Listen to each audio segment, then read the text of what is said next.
Assalamualaikum warahmatullahi wabarakatuh. Halo dulur, dengan saya Fitri Ika. Senang sekali saya bisa hadir menemani waktu luang Anda dimanapun Anda berada, berbagi informasi dan wawasan seputar Primbon Jawa. Wilujeng Rahayu, sugeng midhangetaken.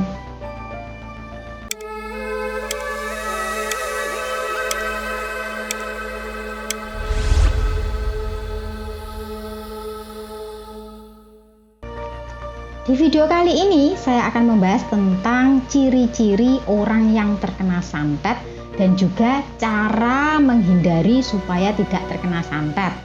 Jadi sedia payung sebelum hujan ya. Sebelumnya saya jelaskan mengenai arti santet ya. Santet itu adalah upaya untuk menyerang target dengan menyalahgunakan ilmu gaib dari jarak jauh melalui perantara sebuah benda.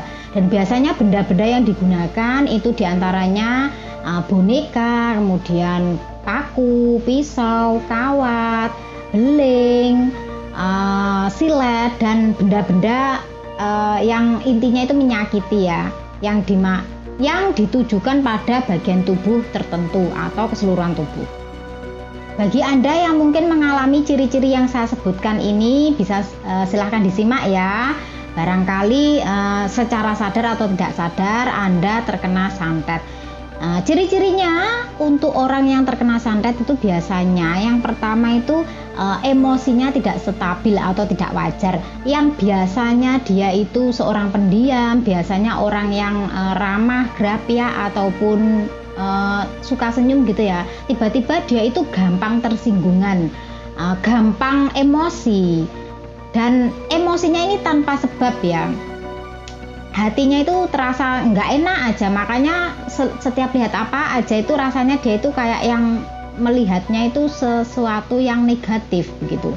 Kemudian tiba-tiba dia itu suka merasa gelisah, merasa takut, dan itu tanpa sebab, seolah-olah dia ada yang ngikuti, seolah-olah mau ngapa-ngapain seperti ada yang mendikte atau menyorot. Jadi dia itu kayak nggak tenang gitu, kesana kemari itu seperti diawasi, perasaan yang seperti itu ya.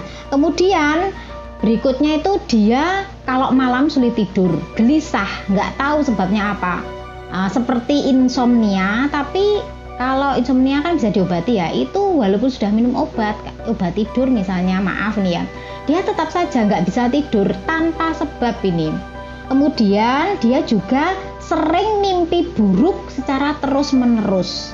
Setiap tidur kadang mimpinya diulang-ulang. Misalnya ya, seperti ketemu ular terus saja begitu mimpinya. Seperti kayak ketemu orang misterius terus seperti itu. Jadi mimpinya itu seperti meneror. Nah, itu adalah salah satu ciri-ciri orang yang terkena santet.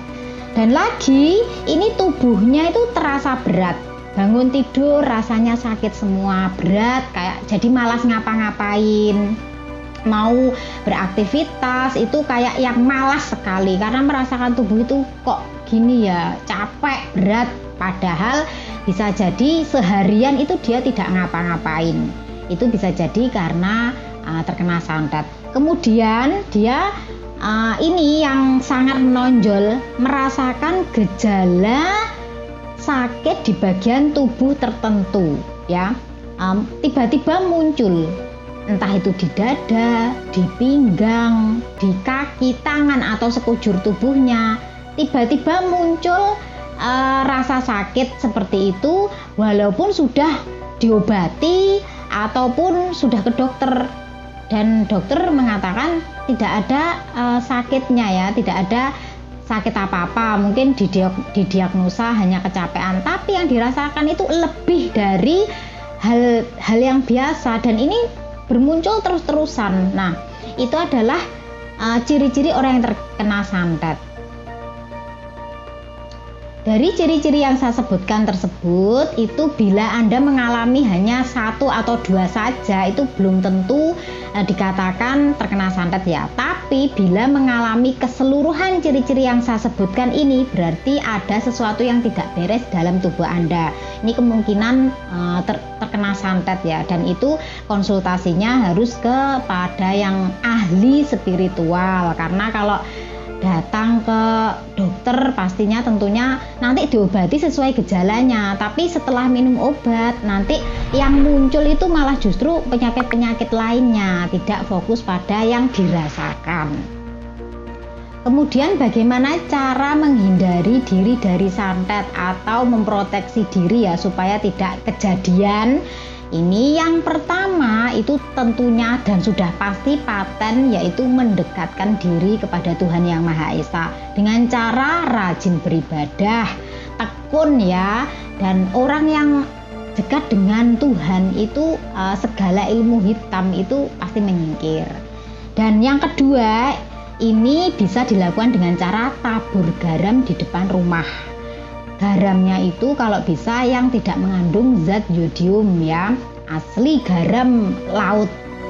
Kalau orang Jawa itu mengatakan uyah gerasa ya. Nah, ini ditabur pada saat menjelang maghrib ya, sahur nih depan rumah sambil dibacakan doa.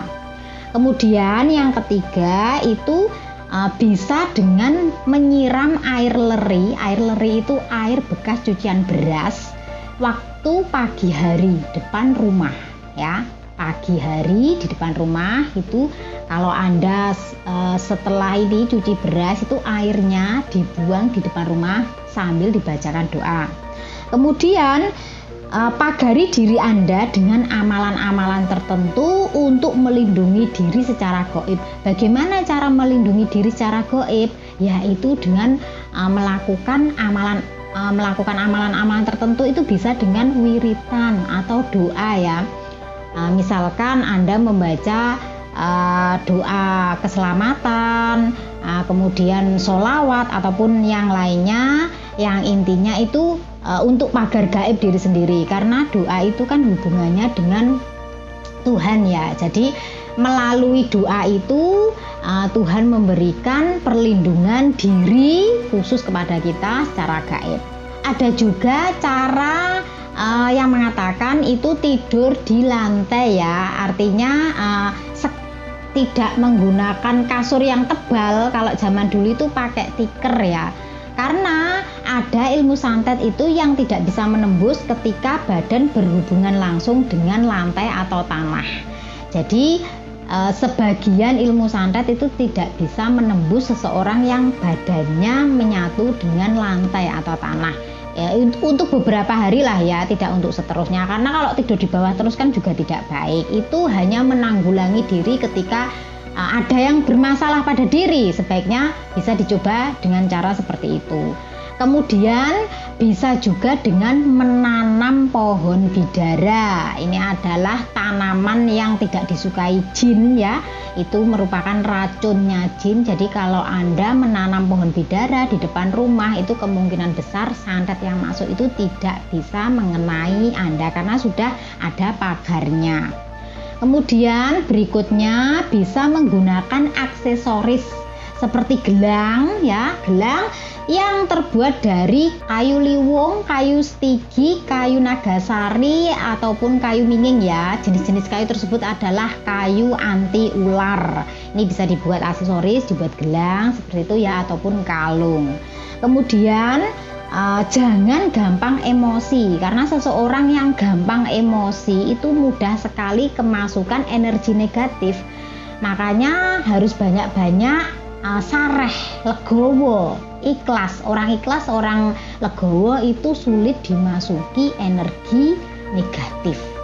Berikutnya, jangan tidur setelah asar ataupun setelah maghrib, karena kalau orang tidur setelah asar itu, kalau orang Jawa itu menyebutnya dulu itu ya iso loro gendeng ya.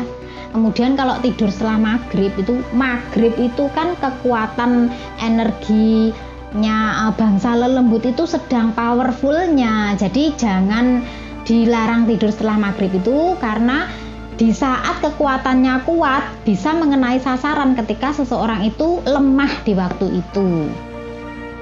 Berikutnya, ini yang sangat penting sekali. Jangan menyakiti orang lain melalui perbuatan dan juga perkataan. Karena pelaku santet itu sudah pasti adalah orang yang dendam, orang yang sakit hati dan juga iri.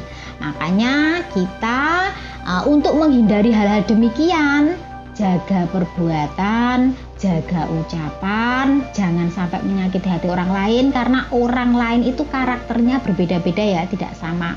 Enek sing gampang peteng, artinya dia tidak ambil resiko, begitu sakit hati Anda langsung diserang. Iyalah kalau nyerangnya secara langsung, kalau secara santet tidak ada hukumnya kan, santet itu di negara kita, makanya kita harus hati-hati sendiri ya. Sangat penting ini, jaga ucapan. Kalau zaman sekarang di era online ini ya, jaga ketikan ya. Ketikan saja sudah bisa bikin orang sakit hati loh zaman sekarang ini. Baik dulur, demikian tadi penjelasan mengenai ciri-ciri orang yang terkena santet atau guna-guna dan cara mengatasinya atau menghindarinya. Ini bagi yang belum begitu terkena ya, artinya masih tahap yang ringan. Kalau sudah terkena itu sulit.